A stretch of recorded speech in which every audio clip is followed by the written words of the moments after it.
Thank you. First of all, thank you very much for having me. It was a pleasure to come here and give a little bit of my 50 cents that we normally say.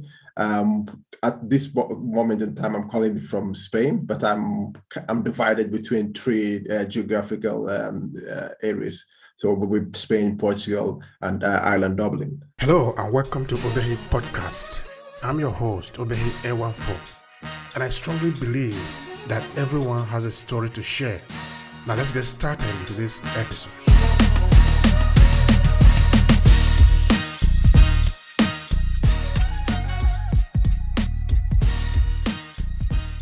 So who am I?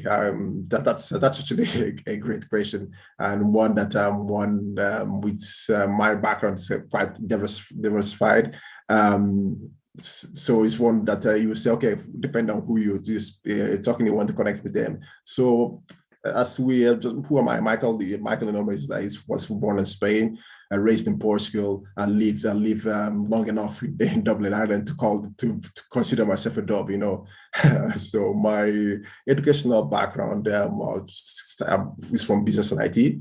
I went on to do a master's in international relations, and then I started doing some specialization within the data analysis, business analysis, and then innovation and technology. So if we're talking about now my professional background, it will be around customer excellence, global operations, innovation, and technology. And that's more or less what I do. That's what you ask. What I do now is creating ecosystems, making sure that the ecosystem that I am in, which now is within the startups, just making sure that we're creating that and making it a better ecosystem for underrepresented entrepreneurs. When I say underrepresented entrepreneurs, it's a big umbrella. So it could be women, ethnic minorities, so on and so forth. So we want to open technology for every entrepreneur. That's me in a nutshell, if I could say. That's very good. That's very good, Michael. So we're going to be having something important to talk about today, looking at business analysis and also a startup. Those are the most important things that we're going to be looking into just now. They are the keywords. And I'm of course, I'm benching on you to help us understand some of these things. Because in our community, whether we are looking at them from here or in other parts of the world, there are some people who we are trying to get more involved in business because we're interested in the money. So the money must be circulated in the community. And the way we do this is by people setting up their businesses. And of course, we need experts like you who have deep down in the industry to tell us what is going on. How can you even start a business? How do you analyze a business? How do you know what to do in the area of business? Of course, there are data. There are a lot of things that are involved in business. So I'm really happy to have you here with us. Now, can you tell me, how did you get started in business to start with? I think that is somebody want to know about that.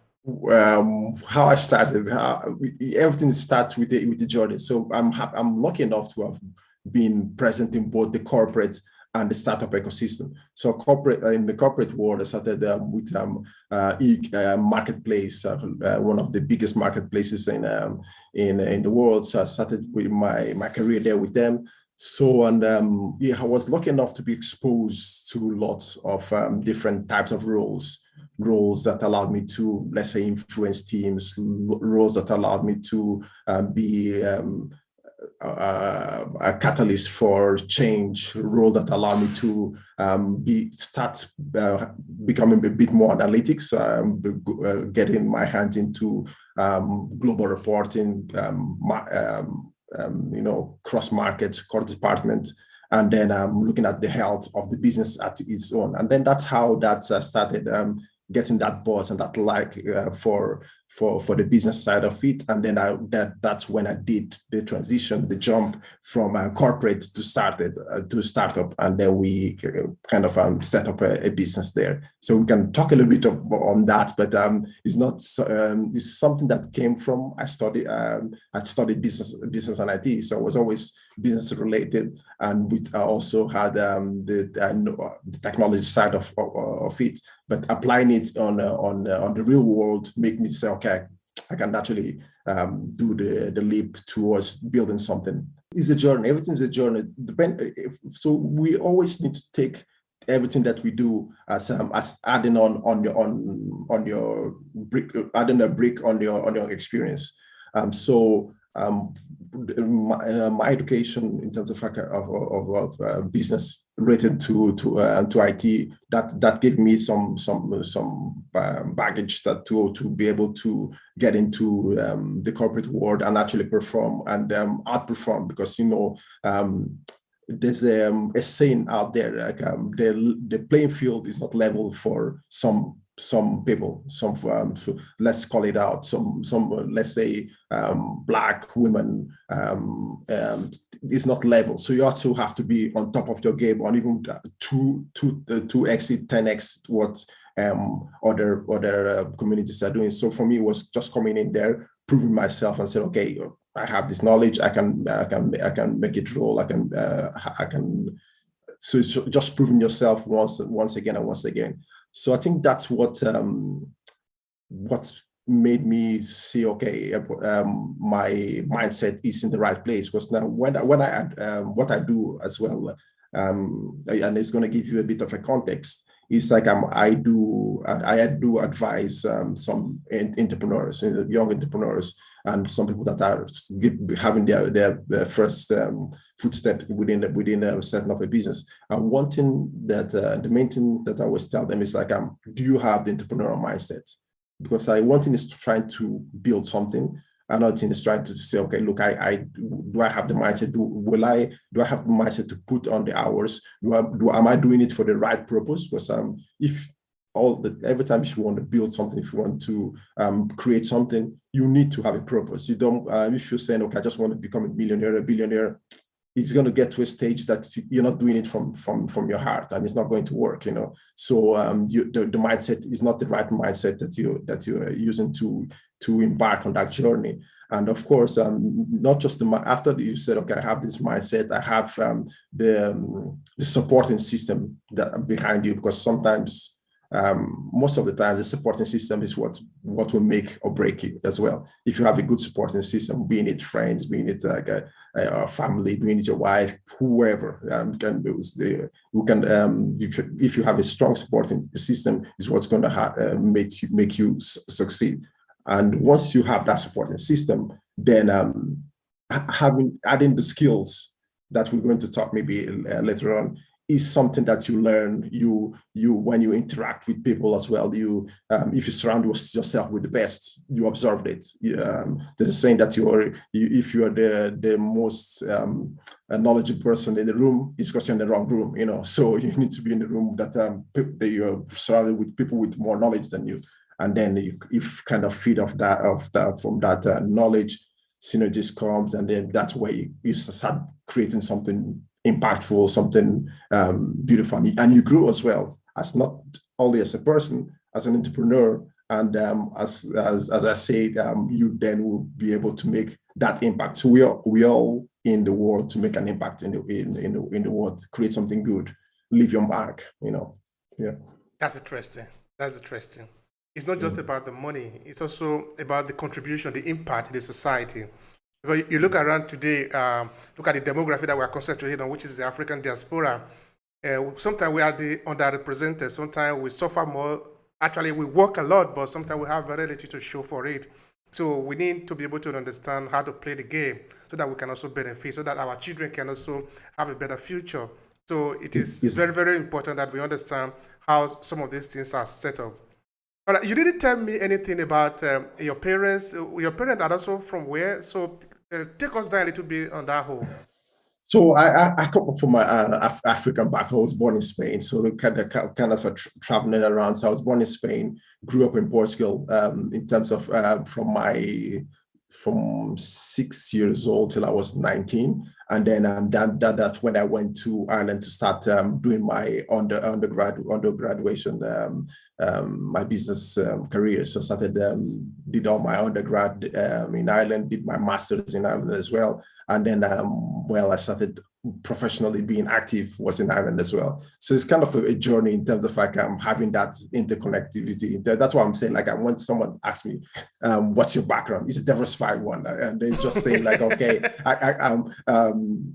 it's my dad who used to say, it's like you you're the citizens of the world. You know what I mean? Because I love that. I love so that. that's it. And even if you go now, there's a big discourse within how we address this issue. But when people say, where are you from? It's like where the question should be now, where are you local? You know, so where are you local tells you, okay, this person. So when I told you, like, okay, I was born in Spain, so okay, this Michael was local in Spain. He was local in Portugal, and he was local in Ireland. So that becomes a conversation. It does not tie you up to a flag, or does not tie you up to some misconception that people might have in terms of like. So it creates another type of interaction, of discourse, and people, and then you know the people that really genuinely want to know who you are and how you guys can collaborate. So that's all. I think is a new way of addressing this kind of questions, and it's a new way to making sure that because I'm a mad advocate in terms of like diversity, inclusion, and belonging. You know, so that's one of the where I have my hands on. And then once you have this kind of let's say questioning, this kind of approaches, it makes it difficult for you to go into the wrong direction, if I can say that.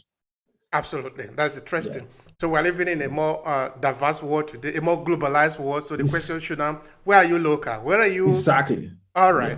Good. That's very interesting. Thank you. All right. Now, Michael, what is business analysis? Now, people have gotten interest. They want to start a business. Of course, I know you want to advise that, analyze your business, try to know what you're doing.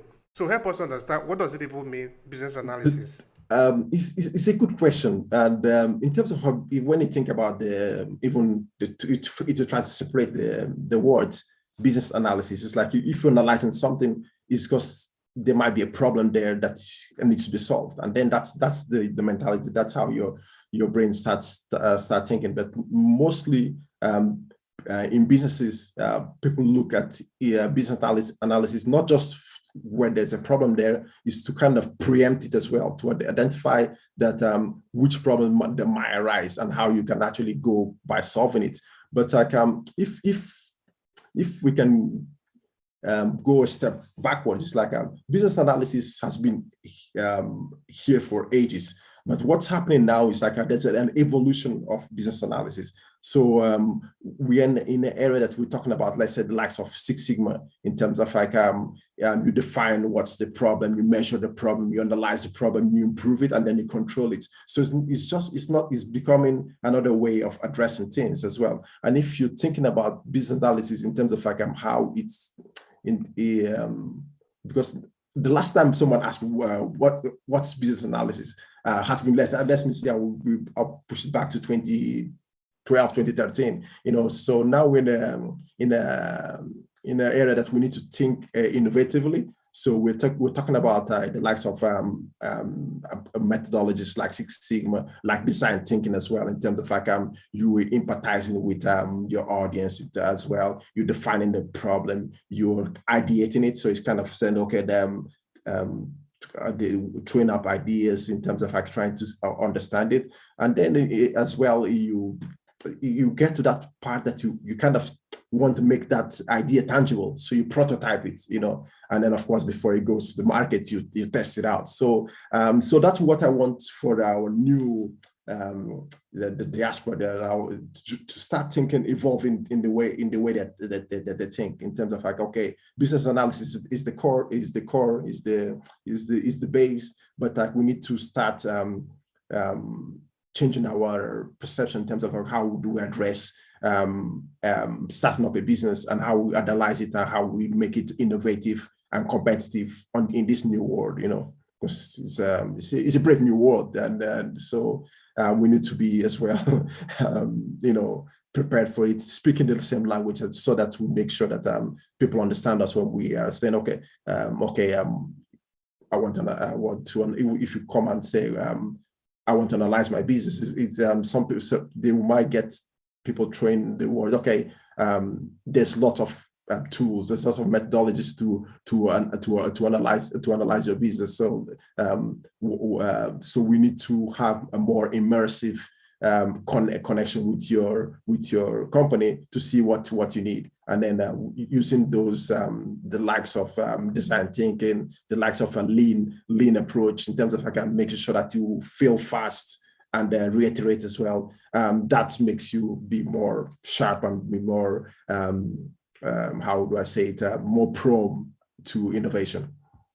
Mm-hmm.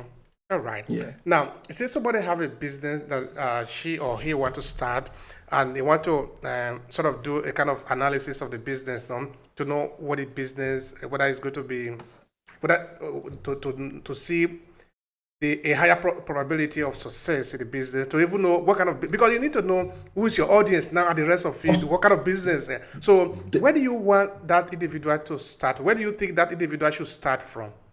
Definitely, there needs to be a problem statement. There needs to be something that you're willing to solve. That you need to have identified a problem, and you want to then you have it not a solution, but there's a problem that you want to address. So having that, then you start going to other layers in terms of in which markets am I on? For example, who am I addressing? In terms of the target audience, what's your unique value proposition? So what makes you different from all the other people that are trying to do the same that they're trying to do? And it's just those little factors that will make you say, okay, after addressing there's a problem, validating that there's a problem, and kind of going out there, because what I always tell entrepreneurs and people that want to start a business before is don't start something before you validate it, before you actually go and have a conversation and see if there's a natural problem. Because sometimes we have in our head, oh, there's a problem there, and I'm going to solve it with this technology, or with this tool, or with this website, and then you go out there and say that, okay, if there's actually a problem there, but what you're bringing out in the market is not what's going to solve it. Why? Because you didn't go and have that conversations with in the real world and say, okay, look, this is what I see that is happening. This is how I try to solve it. And then, is this something of interest? So when you're having those conversations, then you have those real world feedback. They will tell you, oh yes, thank you for identifying this problem, but actually this is a really small problem that we have. The bigger problem would be X, Y, and Z, and then that's where you're starting to get in real insights. So if we're going back to the business analysis terminology, you are looking to use data so you transform data, so raw data, into information, and then that information to insights, if that makes sense. So you might have let's say lots of, for example, let me quick example, lots of numbers. You might have 50, 60, 70, so you have random numbers. And if only when you match it up that with, for example, gender, and then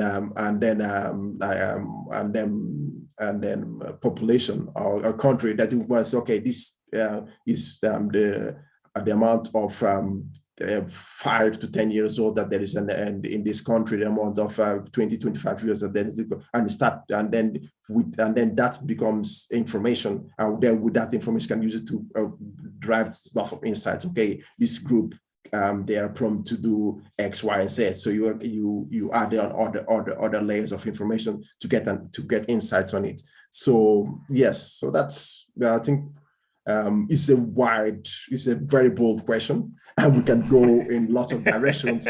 But it's true because what is something that if you're entrepreneur by heart, you can speak about it for ages. But for me to get someone to before jumping in, is making sure that first of all, make sure that there's a problem there. Second of all, make sure that you validate it by going out talking to people, even interviews, a little people, even we're all familiar with brainstorming. So everyone just throwing their opinion, making sure that they get some feedback from there. Even there's one of the tools that it is within business analysis as well is observation. Sometimes you can just go out and, for example, you get out from the metro, you and then you just be looking at observing. So you'll be taking notes. You might say, okay, from 9 to 10,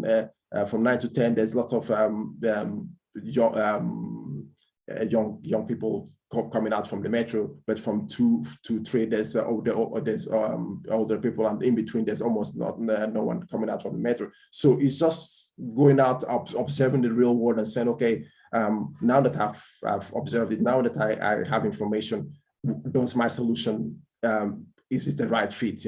So yes, we could go on for ages, but it's something that is the right question to ask, and then it's up to the entrepreneur to go out there and try to make sure that they have a business there. Yeah.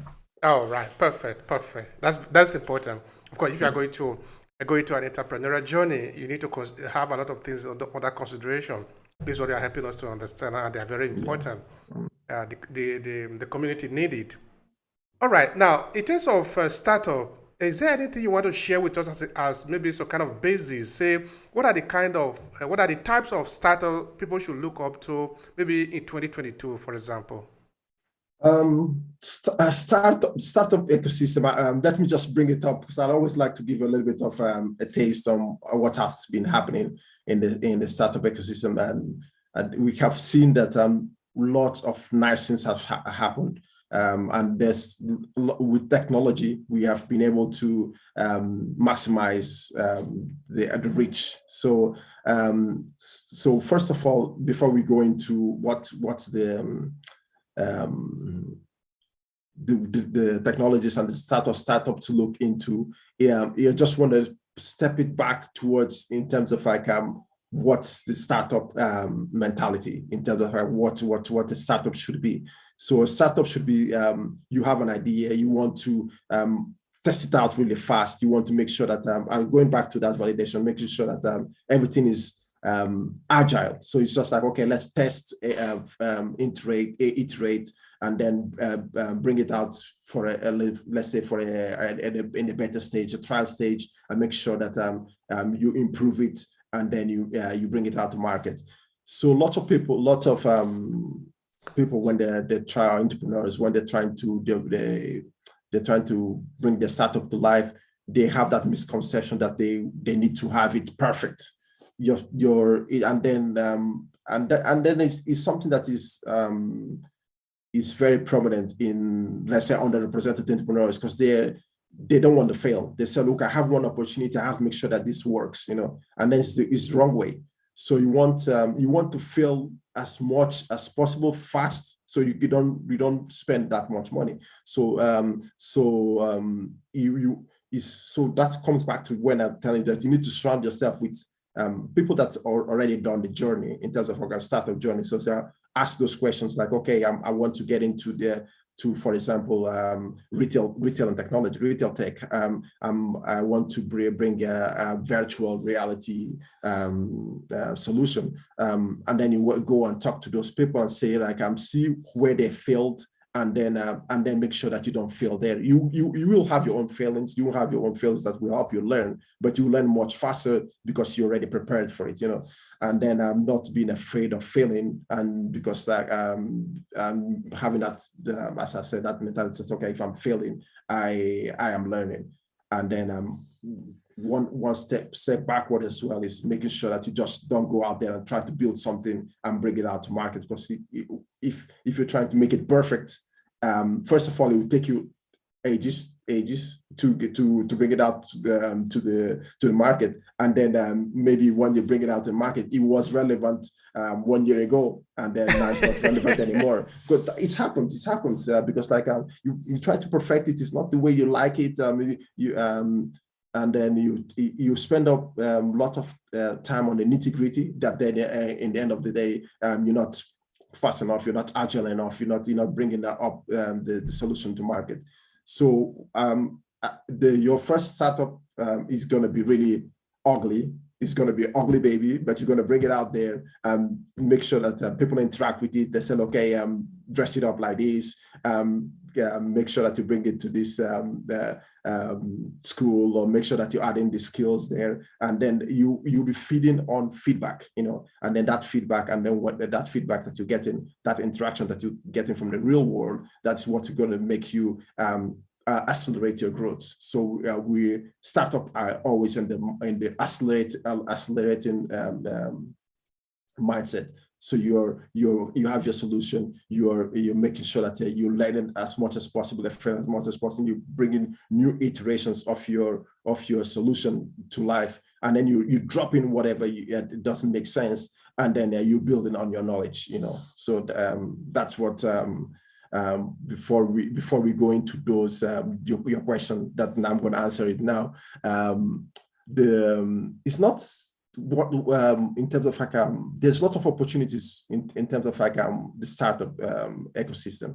So if you look into what is happening now in terms of the climate change, there's big opportunities within green technology in terms of bringing solutions that will help us decrease our carbon footprint. So that's if you're doing something within there, you would definitely bring up interest. You would definitely bring up an interest of not just you making an impact within serving the world, but investors that are really looking in for that, and people that are really climate passion. They will make the biggest impact. One is the green tech. One is as well in terms of fintech is always going to be one that has. When I say fintech, finance and technology, it will be always one that is very, very. It will draw a lot of attention, and people and lots of startups that are on that field. They do gain a lot of interest, but when they're looking at within fintech, I would call out the likes of tech. If you're doing something now, that if we are now doing a bit of forecasting, So if we're looking in terms of the technologies like blockchain, so something that if you have a startup with the blockchain, using blockchain, and even other types of as a decentralized payments. So that's something that and NFT, something like that. Yes, is the technology behind NFT is the blockchain. You know what I mean? So everyone is getting really hyped about NFTs, the non-fungible tokens, and all this digital art. But the technology that is fueling it is the blockchain. So if you're looking at blockchain, is being applied lots of ways in technology, in banking. So that's it. So that's making sure that the process is very clear, and it makes it hard to be hacked in any of its in any of the stage.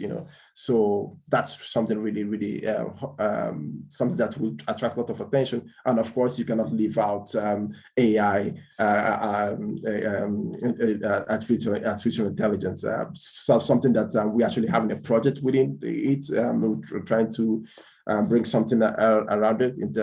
But if you're doing anything with AI, machine learning, yes, that would be the three core ones that I would call out.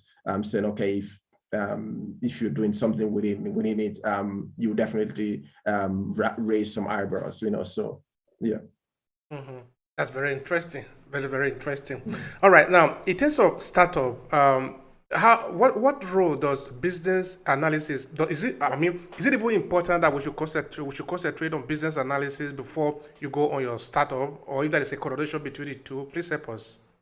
Yeah, in terms of that's why I think the conversation we had earlier on it was important. I think business analysis is always going to be core. It's core. It gives you the tools that will help you succeed. It will make you when we looked into saying, okay, if we look at the concept business analysis, you're trying to you're preempting that there's something to be analyzed, being it like you want to preempt it, make sure that it doesn't happen, or you want to make sure that you understand it, So definitely is the stepping stone. But like in terms of like startup, if you want to use it in the startup ecosystem, it has evolved in a way that we're saying, okay, we're looking into lean methodologies that has elements of business analysis. Still doing your brainstorming,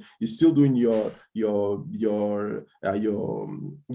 analytical processes, but then it has a different terminologies within it. So if we are going back to whether the terminology that we're using in terms of like how it's being referred to is being referred to more or less as like in terms of like more, if you're trying to look into deficiencies and into like something that you want to control in depth, you look into the likes of Six Sigma. So where you look into defining a problem, you look into measure by quantifying, you're looking at analyzing, it's looking to improve the process, and it's looking to set up controls. So it's not that business analysis is not relevant. I think it's from my, this is me saying it had evolved to encompass a lot of other things and make it more relatable and make it more fresh for nowadays. So if you look, even if you look as what we spoke in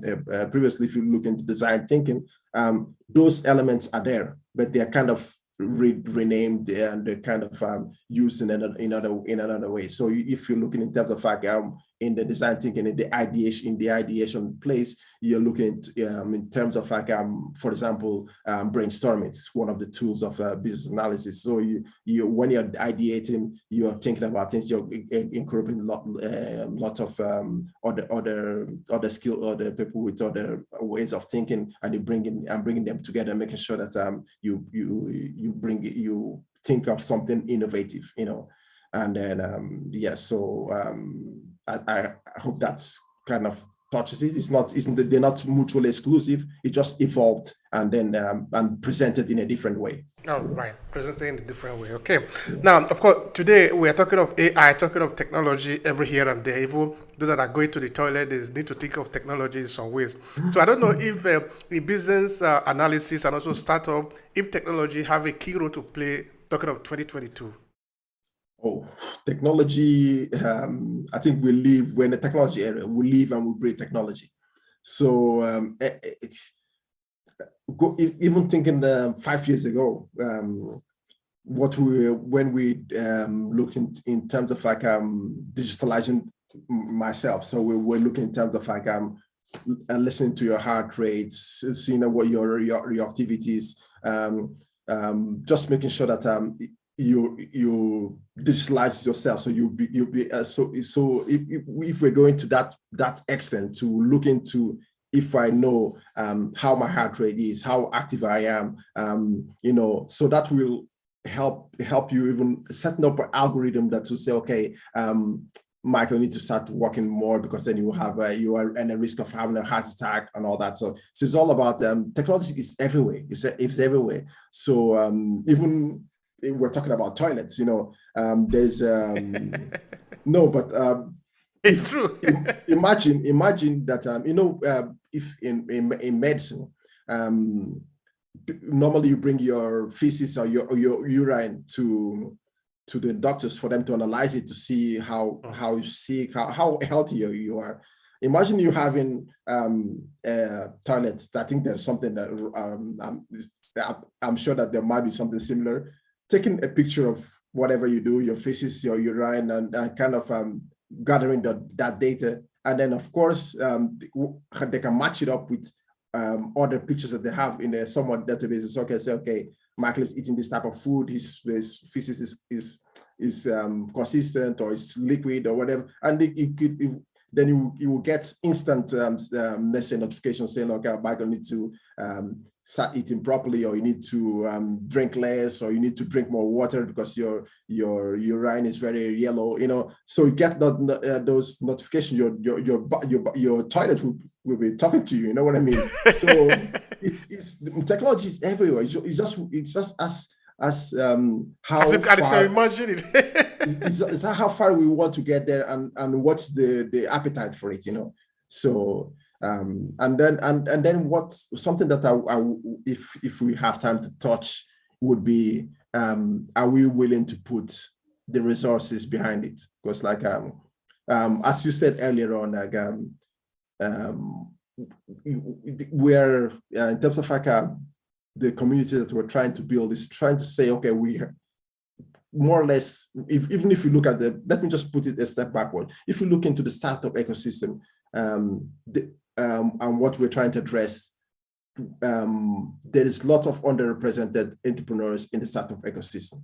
So that's one of it. And if we are like, let's say the likes of myself, or let's say you, or other people that are trying to add into the ecosystem, if they're working in silos, we won't have that impact. But if we kind of all join together and create within a community, then we have a bigger impact. And then that will be one that the voice will be louder in terms of like, okay, there's a real need here, and then we attract that fund and those resources that is really lacking in terms of like bringing these entrepreneurs, these underrepresented entrepreneurs, and giving them a real taste into technology, into the entrepreneurial world.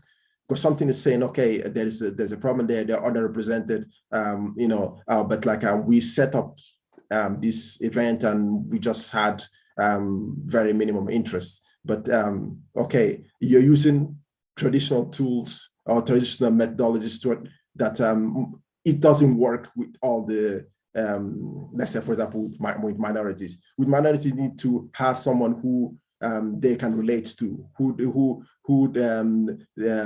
they can look up and say, okay, I can relate to this person. They know, they talk, we're speaking the same language. But sometimes even the messaging within and the communication within the startup ecosystem, in some places that I've worked with, is really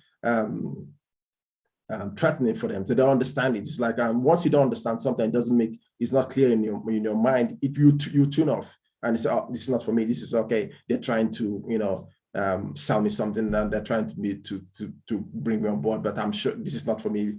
And it's true, because like if you don't have someone that understands the community and said, okay, and talks to you the way that you understand, and on an easy way, relatable way, it will make a bigger impact. So one thing that for me, and I want everyone that is listening to this podcast, if you have influence, if you know that you can add on something, join forces. Make sure that you bring in more people on board. Even if you want real change to happen, you want to give forward, not even give back. You want to give forward. Don't expect nothing. Just help, and then you see that you will have a change. Because there's a lot of people say, "Oh yeah, I'm giving back." If you're giving back, it's because you already received something. You know what I mean? So you want to give forward. You say, "Okay, I want to help the ecosystem. I want to make sure that we have the resources, not just in terms of like the skills are there, the desire there. We can underrepresented entrepreneurs, they work as 2 times, 3 times, 100 times as hard, but sometimes the what I was saying initially, the supporting system is not there, because like most of the times this would be, they wouldn't have their, for example, an entrepreneur wouldn't have their grandmother there. They wouldn't have someone that, if they have kids, they wouldn't have some person who they can drop their kids to. Let's say in terms of like fundraising, you would have people that are underrepresented, they don't have that access to, okay, let me talk to X, Y, and Z person to give me access to a loan or something like that. It's harder for these underrepresented people to get access to it. So that's why I'm saying that if we can create that level, try to make it level, because now it's like it's an uphill battle for underrepresented entrepreneurs. We try, and what the likes of myself, yourself, and other people are trying to do is to level that playing field and make sure that everyone can get their hands into technology, into even key opinion leaders and people that you'll be relating. So I relate to that person. I know what he's talking about. Yes. Let me listen, and then that person will motivate you, will empower you, to follow and say, okay, he's doing it. I think I can do it as well. You know what I mean? And he's actually or she's actually telling me how he or she have done it, and this is how how we can get there. So it's a nice conversation. It's really very fruitful. One that I would talk for ages, and I would invite people to look into. I'm not organizations that are trying to help underrepresented entrepreneurs. For example, our Getrepreneur, that's what we're doing. Include that's what we're doing, and there's other organizations that we're kind of linking up together to say, okay, you don't need to just go to one person. You need to go and look into this ecosystem, see what works best for you. In business analysis and in startup, are there some case study that you can share with me that maybe we can learn from, some practical one that based on your work that have happened? Yeah, in terms of case studies, it's a bit it's not reluctant, because I think it's good to share what has been done, and then so people can feed into that. So let's say one of the case studies would be within fintech, retail tech, that you try to we have spoken a little bit about it. You try to digitalize yourself. People that make sure that to prove that they're good risk, and why not use that knowledge to decrease their insurance premiums. So looking into their heart rates and saying, okay, this person is very active. He's walking, running, cycling all the time. Heart rate is fine, and then you can use it in terms of use it to bring down their insurance premiums. So, okay, this is a good risk for you. This is the type of policy holders that you want to have within your portfolio. That would be one part of one use case. Another use case would be, for example, we spoke a little bit about it in terms of retail tech. So people now are shopping in different ways. People are as we know, everyone is connected on their mobile phone, but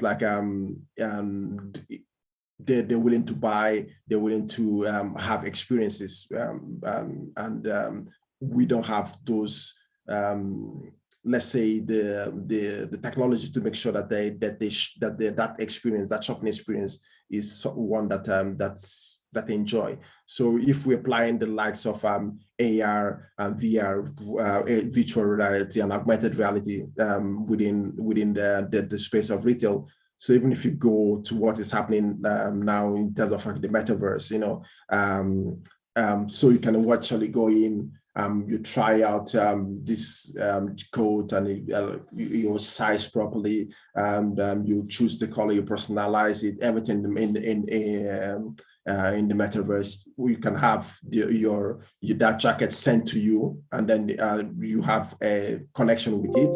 But you can actually have that same jacket in the virtual world as well. You can wear it in the metaverse as well. So it's something that it gives you another sense and another take in terms of shopping, in terms of retail tech. So I think those two it's a good way to look into how to use cases.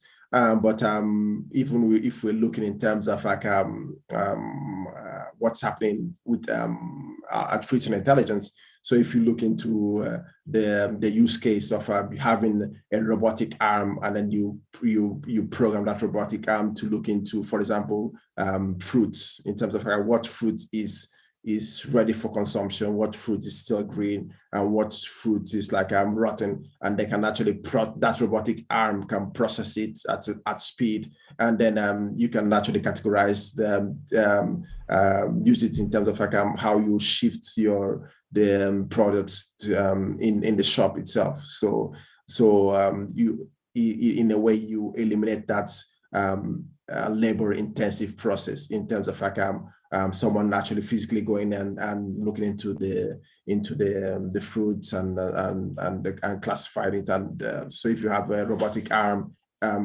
trained there's with AI, so they will use that to process the sorting. And even for example, if people now are looking in terms of like how they will organize their week. So if you say, okay, this banana is yellow, so you can have it on a Monday, and then this other banana is a little bit, it has a different shade of yellow going to green. You can have it on a Wednesday, so you can actually process. You see how these things become smarter, and it actually helps you on your daily life. So that's another use cases as well that we could tap into and say, okay, this is that will get entrepreneurs thinking in terms of saying, okay, it's to give them that sense of how they will address their solution, their offering, and how they will position it. So yeah. Mm-hmm. Thank you so much for that. All right, now, what would you say that you have learned in your business over the years within the area of business analysis and startup that maybe somebody can also learn from you? Well, learned that's a very good question, because like for me, there's no day that finishes without me learning something. But what I've learned and what I want to share with the people that are doing this journey, and it's one of the key attributes as well of a business analysis, making sure that you're a good communicator. So you make it so I've learned to communicate better. Because coming into from as I told you, I have a diversified background. So in Portugal, you always talk very fast, because that's how people the language kind of processes. So you like blah, blah, blah, blah, blah, blah. So you kind of like singing. It does that. Da, da, da, da, da. But like within the Anglo-Saxon world, it's more relaxed, more composed. So depending on who you're speaking to, so it's making sure that you understand your audience, making sure that you know how to interact with them. As well, what I've learned is what and that I want to share with the entrepreneurs nowadays, making sure that you're always going to get something from a perspective, a different perspective from someone else. So it's important to, within that communication, listen as much as you can, and write down as much as you can, because that's where the feedback is. That's where you will add value. So let's for example, I can have a great product, and if I'm just trying to show you how great this product is, like, oh, this is really cool, this has X functionalities, one, this is going to help you with this, it's going to make your life easier. But maybe you need to pause and say, okay, maybe his life is already easier here. He just needs another type of functionality. Just needs let's say, for example, support with his own awesome offering. So that's where you have learned that you have to, as we say, you have 2 ears and you have 1 mouth. So make sure that you use it proportionally. Listen as much and talk less. So that's something that I would like to share with with entrepreneurs, and also something that learn, and I'm always applying it, is make sure that you're constantly learning. Make sure that you're getting new skills all the time. So now I'm actually going into, and we all also had this conversation. So I'm actually looking into Web3. I'm looking into AI, trying to, of course, I'm not going to become proficient, but I'm just making sure that I understand it, make sure how we apply it, So it's all that constant self-development. So even if we go, when I was telling you what I've done in the past, I started with a business degree, and then I started developing liking towards international relations. So I went on to do a master's in that. Within my professional interaction, I felt the need that I need to develop in terms of business analysis, need to develop in terms of business data understanding, and then that's what started making me more and more brushing up my analytical skills. And then once you start having that analytical skills of thinking in a different way, you start becoming and evolving. So that my mindset started becoming more geared towards innovation, towards technology. And then so everyone would have their own journey, but always keep pushing yourself and making sure that you're constantly learning every day. So that's what I've learned within my journey, and I also push it out for other entrepreneurs to challenge themselves and make their own journey, and live it. That's interesting. That's very interesting. Now, for somebody that have that have this skill, this analytics skill, where do you think how do you think the person can benefit in area of business? Like, what kind of business would even need somebody that have a good business analytics skills? If you have a good business analytics skills, I don't think there's any business that they wouldn't. That wouldn't want someone like with that profile, because it's someone that will have. Let's say if you're looking into the skills of a business analyst, is someone who can solve problems. And if you're in the business, you're looking into solving a problem. It's someone who can think differently, who can think creatively. Any business wants that, think depending on where, if you want to become a static business, maybe you don't want the business analyst then. But if you want to evolve, if you want to grow, you need someone with those skills. And a business analyst is someone who as well is like you call it, it's more or less like a leader as well. So he has a sense of vision, he has a sense of ethics. He makes sure that it brings everyone together towards walking the same path, toward part of integrity, part of making sure that you follow the policies. So they kind of making sure that everything is aligned, and even if you look into it, and you want to get as much out of a business analyst. It's not just the mathematical and logical skills that they will have. They'll be adding on with the technical skills in terms of they will be the subject matter expert. They'll have the domain knowledge within that realm. And then yes, and as you're saying, once you have all that, and then what we said before. The communication part of it, if you can actually communicate it, that message to different audiences in a simple way, being them technical or non-technical, so you're up to a winner. But of course, I'm calling all these, but every business analyst will have some aspect that we need to improve more, So they'll say, okay, maybe for example, I'm a good communicator, but maybe I need to brush up a little bit on my technical side. But like, of course, being a business analyst, you definitely always going to be very, very good on your, analytical part of things in terms of making sure that you get an insight out of what you're looking into, So you're processing data, you're using that data to get information. With that information, you're creating insight that will be used in different parts of the business. So yes, it's a very good question, which I think we touched the tip of the iceberg here, but like it's a good way, it's a good starting point. All right, all Yeah. right, that's good. All right, now I have something that I was trying to. I was thinking, actually thinking aloud. Now, from your experience, what skills do you think somebody is actually needed, or somebody actually need to be able to carry out a good business analysis? That is, what skills do you think somebody need to succeed in this business as a business analyst?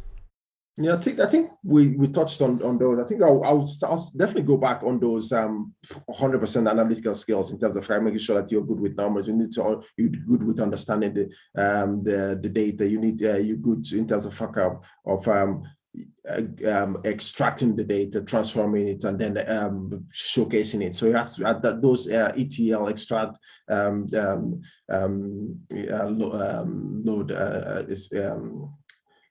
Extract the business, transform it and load it. I think that's the data. I think is key. Communication skills, as we said priorly. It has to be there. It has to be there. Because nowadays, if you're not strong in communicating your message and bringing it and making sure that you have a buy-in from different departments, definitely you're not. It's not going to happen. It's not going to happen for you. And then, of course, it's one of the skills that you don't want to be. You want to be a leader. You don't want to be a yes man. You want to make sure that people understand that you are a subject matter expert. You know what you're talking. You can back it with data, and then with that backing, you can say, okay, this is how what I understood by analyzing it. This is my recommendation, and then let's set up a project, or let's set up a strategy in terms of making sure that we can solve this problem that was identified, or we can make sure that we stop it becoming a problem.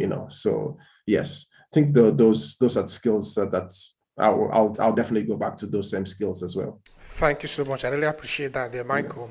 All right, now we got into a point where we usually tell our guests to advertise themselves a little bit, because we understand that time is everything. If you spend your time here trying to educate the people, we appreciate that. As a minimum, we give you at least a few seconds to connect to the community.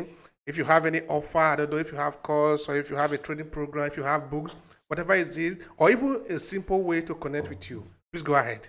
Yeah, so you can connect with us within getupreneur.com or includive.com, and then you can go into the website. Currently, we're running programs in terms of bringing people in terms of having their first touch within technology. So in terms of all the questions that we had here in terms of if you want to have a quick chat with us to say do I want to create a business? What do I need to create a business? Could be as simple as helping you create your website, as minimum as that, or we can actually go as far as helping you bringing out a prototype to market. So depending on the stage where you are and what you want to do, we address those parts. Being it so that you want to see if entrepreneurship is for you, if you want to have a conversation with us to say how we brush up this idea and make it an idea that can bring it up to market, and then it's not an idea anymore, but it's becoming a product, but you don't know how to bring that product to market. So we're doing that. Something that has been really, we have lots of success within it. And we're actually not advertising as much, because it's not that we didn't see the value, but we were more concentrated in other parts of the business. It's like lots of people are looking in terms of branding. So we're running lots of branding workshops. That we're now, due to COVID, lots of business saw the need to come to digitalize, and when they're digitalizing, it's a great opportunity to first create a brand, and secondly, if you have a brand, make sure that the brand is one that's memorable, and then that's something that we have been having a lot of success with that. And so make sure if this relates to you, just have a quick chat with us, and then I'm sure one of the guys of the team will be happy to bring it forward, and as the team is growing, and we are putting our hands in different all the different aspects, and we're getting the feedback directly from the people who interact with Getpreneur, and people that they interact with includive.com. So yes, that's how. As we say, we don't sell, we provide value, and then if it's a value if it's great value, people come back for it, so yeah. Oh, right. Fantastic. Now, this is the last one. What would you recommend for someone who just starting out in business analysis, who just started it out as a business? You want to do this as an offer, you want to make money from it. Where do you think the person should start from? I think it goes back as well in terms of like make sure if you that's something that you like, that's something that you will be able to you're reading on it, researching on it, and you won't get tired of it. So that's one aspect of it. The other aspect of it is of course making sure that you brush up your skills. Make sure that you're skilled enough to become the subject expert manner, that you have the domain knowledge within the business analysis. And then secondly, we talked about it. Make sure that you maybe we didn't touch it as much, and it's crucial. This one is making sure that you connect with people, increase your network. Make sure that you talk with people, and then that is something that I would say start with that, and you will be really, really surprised with the feedback you get. So even just with talking with people, say, "Oh, look, I'm interested." Let's say if someone comes to me and say, "Look, I'm interested in entrepreneurship. So I'm interested in the startup ecosystem. I have a business analyst background. I'm interested in giving it more flesh." Just having those 15, 20 minutes conversation with the likes of myself or someone else that is within the field, you cannot put a value on that, and it's readily available, it's free, and no one will tell you no in terms of like if you come and say, of course you don't want to waste anyone's time, but you want to say, look, I know that this is your field. I want to have some questions, some doubts around this, and can you help me clear up and have a direction? And no one is going to tell you no to that. They might say, okay, not this week. I'll put myself on the calendar for next week, but no one's going to say no for you. And it's something that's readily available. People don't use it, and people are afraid sometimes afraid to use it and talk and add on to their knowledge, to their knowledge, to make sure that they grow as well. Yeah, that's true. So you should never be afraid to ask questions, because there are people really in the community who are willing to help you. So if you have anything, always ask. It's very important. Exactly. All right, Michael, is there any other thing you would like to add to the conversation to conclude it? I don't know, a message or anything to just wrap it up? No, the message will be to wrap it up is just for initiatives like this to be more of those, so that we keep the conversation going. As we said earlier, don't be afraid to, if there's someone that you like their profile, just reach out and have that conversation. If there is you want to bring out a business or an idea in mind, just say, okay, let me type in Getpreneur, let me see what they're doing. No one is going to charge you for a conversation. No one is going to, you shouldn't be afraid of having that conversation, trying to get information there, as information is readily available. So for me, what I do is creating ecosystems. So, and it is what I would want to finish up with this. Let's all use all our resources to come together and create a better ecosystem, not for entrepreneurs, for diaspora, for underrepresented entrepreneurs, whatever you want to put your hands into, and make sure that you give forward and create that ecosystem that you are in. Michael Inoma, That's it. thank you so much. I really appreciate your time. Thank you very much. Thank you very much. I loved it, and hopefully we'll speak soon. Have a nice one. Thank you so much. Bye. If you enjoyed this podcast, make sure you subscribe so you never miss any of our future episodes. Rate and review Obehi Podcast and share with your friends who might need it. I remain Obehi Ewanfo. Thank you so much for listening, and talk to you in the next episode.